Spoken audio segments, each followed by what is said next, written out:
Hi everyone, Dr. Greg Gillum with Human Fusion. This is part 2 of the article review, The Downstream Damage of the Leadership Skills Gap. In the last video, yesterday's video, I hope it made you mad, but I also hope that it also spurned you into action.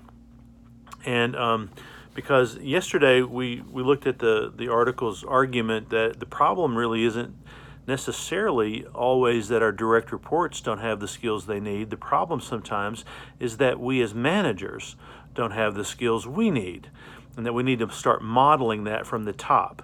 So who's walking their talk around this particular issue? Microsoft CEO Satya Nadella says we want to be not a know-it-all organization. We want to be a learn-it-all organization. Okay, that sends a pretty good message down through the ranks. Amazon CEO Jeff Bezos says that he thinks that he places high standards around teachable skills, and he put that in his last letter to shareholders. Okay, that's fine. The next one is one I like the most. AT&T CEO Randall Stevenson says he wants all of his senior leaders to spend at least 5 to 10 hours a week on learning. 5 to 10 hours a week on learning. I love that. That's a very tangible, specific, measurable goal, and AT&T will reap benefits from that particular goal. So good job, CEO of AT&T. Now, discover your skills gap. This is the second recommendation. Ask for open, honest feedback.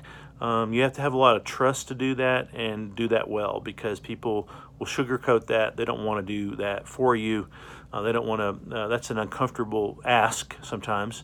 So you have to have a lot of trust built up before you can do that. But if you can, that's a good thing to do. Ask from your peers, ask from your boss, ask from your direct reports. Julian Birkinshaw, who is at the London Business School, says that you should ask your direct reports, would you actually recommend me as a manager? Ouch.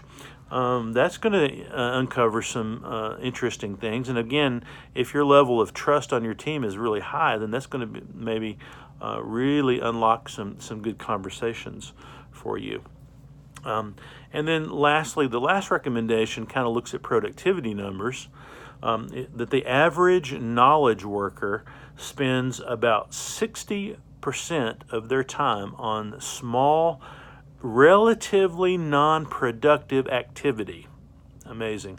So that we could look at that time, reallocate it, spend that 5 or 10 hours of learning time. We could definitely do that if 60% of our time, 3 out of 5 days a week, is spent in relatively mundane kind of routine tasks that don't really add up to much. Maybe that's an area that we should look at. Look at your team's productivity numbers. Look at where they have some discretionary time. And again, as with everything, start small, experiment a little bit, and see how that might work for you. And I hope that helps. So let's close the management skills gap.